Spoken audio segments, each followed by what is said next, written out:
Hello, everyone, and welcome back to our English listening podcast.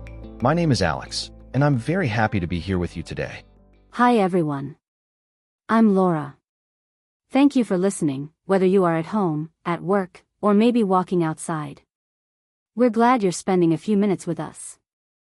Today feels like a special day for me, not because of anything big, but because I've been thinking a lot recently. Me too, Alex. I think many people feel the same way. When one year ends and a new one begins, we often stop and think about our lives. Yes, exactly. We think about how the year felt. Was it fast? Was it slow? Was it difficult or calm? And sometimes, we remember small moments. Not only big events, but simple days, simple feelings. That's why today we want to talk about the past year. Not to judge it, and not to be perfect. Just to look back gently, like having a quiet conversation with a friend. And while we talk, you can relax and practice your English. There's no pressure here. Yes. Take a deep breath, listen, and enjoy this moment with us. Alex, can I ask you something? Why do you think people like to look back at a year? That's a good question, Laura. I think many people believe reflection is about checking success or failure. But for me, it's something softer. Softer? What do you mean? I think looking back is not about saying, I did well, or I did badly. It's about understanding what really happened in our lives. Yes, I agree. When we slow down and think, we can see things more clearly. Exactly. During the year, we are often very busy. We move from one day to the next without stopping. Reflection is the moment when we finally pause. And when we pause, we can notice patterns.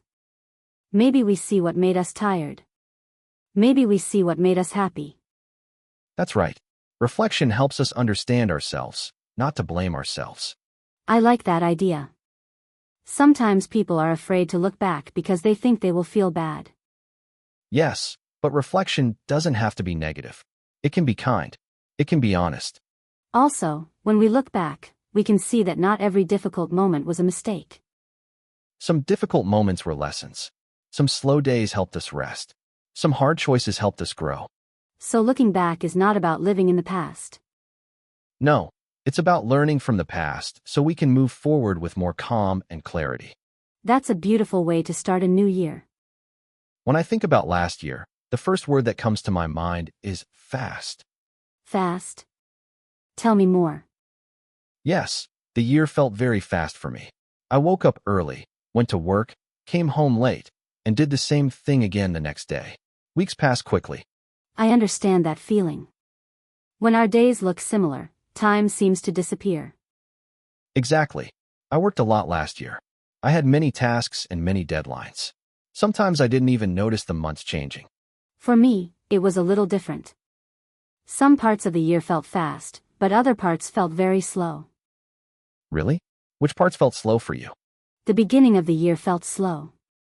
I stayed at home more. I cooked simple meals, read books, and spent quiet evenings alone. That sounds peaceful. It was peaceful, but sometimes it also felt long. The days were quiet, and I had a lot of time to think. So your year had different rhythms. Yes. In spring, things changed. I met friends more often. I walked a lot and spent more time outside. Those months passed quickly. I see. For me, the year felt fast because I was always busy. For you, it depended on how you lived each month. Exactly. And when I look back now, I remember small details. I drank coffee on the balcony. I listened to music in the evenings. I enjoyed slow mornings. That's interesting. When I look back, I remember actions more than moments. I finished projects. I attended meetings. I solved problems. Both are important. Daily life is not only big events. It is also made of small, repeated actions. Yes. And last year, all those days, busy or quiet, built the year we just finished. That's why talking about daily life helps us understand how time really passed. Alex, we talked about daily life, but I'm curious. Was there one experience last year that stayed in your mind? Yes, there was. It wasn't a big event, but it was very meaningful for me. I like those kinds of experiences. What happened? Last year, I decided to change one small habit. Every Sunday morning, I left my phone at home and went for a long walk. Without your phone? That sounds difficult. At first, it was. The first Sunday felt strange. I walked slowly and didn't know what to do with my thoughts. I can imagine. We are so used to checking our phones. Exactly. But after a few weeks, something changed. I noticed the sounds around me. I saw people, trees, and small details I usually missed. That sounds very peaceful. It was. During those walks, I thought about my life, my work, and my choices. I didn't rush. I just walked and reflected. So that small habit gave you space to think. Yes. And one Sunday, I realized something important. I didn't need to be busy all the time to feel useful. That is a powerful realization. It is. That experience helped me slow down in other parts of my life too. I had a meaningful experience as well, but mine was different. Last year, I tried doing something alone that I usually avoided. What did you do? I went to a small local workshop by myself. I didn't know anyone there. Were you nervous? Very nervous. But I stayed. I listened. I asked a question. And in the end, I felt proud of myself. That's wonderful. It sounds like a small step, but it made a big difference. Yes. That experience taught me that growth doesn't always come from big changes, but from brave, quiet moments. Laura, after those experiences, do you feel different now? Yes, I do. When I look at myself today, I can see clear changes. What kind of changes? I have become more comfortable being on my own.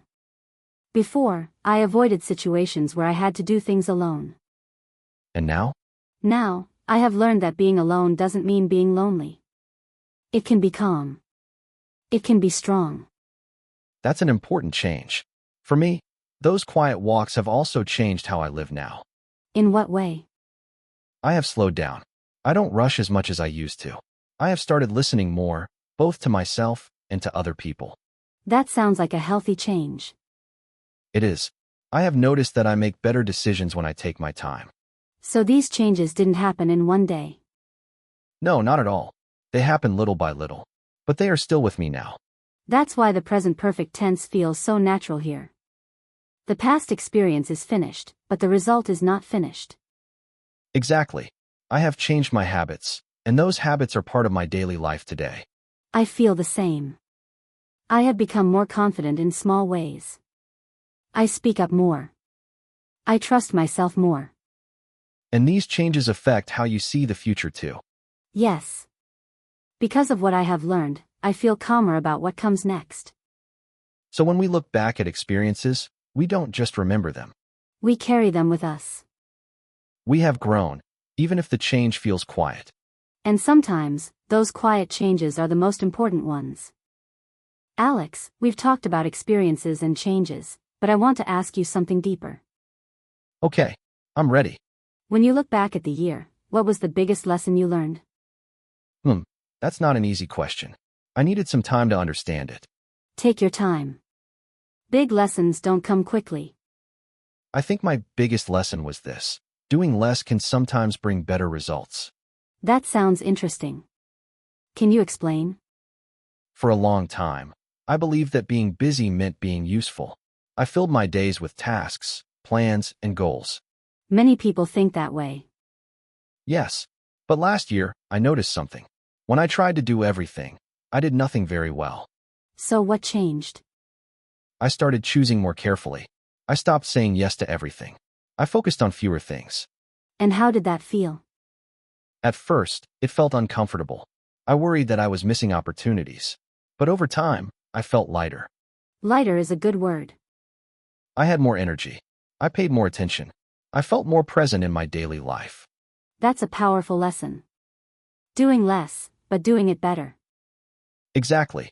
And this lesson is still guiding me today. For me, the biggest lesson was different. I learned that asking for support is not a sign of weakness. That's an important one. Last year, I tried to handle everything on my own. I didn't want to bother anyone. And how did that work? Not very well. I felt tired and overwhelmed. But when I finally asked for help, people were kind. So the lesson was about connection. Yes. I learned that we don't grow alone. We grow together. 2 different lessons, but both about living more wisely. And both lessons came from real life, not from books. Now, as we talk about our lessons, we'd like to turn the conversation to you. Yes. Take a quiet moment and think about your own year. You don't need to think about everything. Just choose one small idea. Maybe it was something you learned about work. Maybe it was about yourself. Or maybe it was something simple, like learning to be more patient or learning to slow down. If you'd like, you can practice English with us right now. You can say, slowly and clearly, "Last year I learned." Or you can try. Last year, I realized. If you want to connect the past to now, you can say, "I have learned that. I have decided to." There is no correct or incorrect answer here. This is not a test. It's a moment to reflect and to practice. And remember, your lesson doesn't need to be big or impressive. Small lessons often change our lives the most. If last year was difficult for you, that's okay. Difficult years can still teach us something valuable. And if last year was calm, that's also okay. Calm years help us rest and prepare for the future. So take a breath. Speak the sentence in your mind, or out loud. You are learning English step by step, day by day. And every time you listen, you are making progress, even if you don't notice it yet. We're proud of you for being here and practicing with us. Alex, I really enjoyed this conversation today. Me too. It felt calm and honest, like a real talk between friends. And we hope it felt the same for you, the listener. Yes. Thank you for spending this time with us and practicing your English. Remember, learning a language is not about speed. It's about consistency. A little listening, a little practice, again and again. Before we go, we'd like to invite you to join the conversation. If you feel comfortable, write one sentence about your year. You can use the past simple, like, last year, I learned. Or the present perfect, like, I have realized that. You can share it in the comments, or write it just for yourself. Both are great ways to practice. And if this episode helped you feel more relaxed about English, please stay with us. You can follow the podcast and listen again whenever you need a calm moment. We'll be here, sharing more conversations, more listening practice, and more quiet learning. Thank you for being part of this journey. Take care of yourself, and keep going. We'll talk again very soon. Goodbye. Bye for now.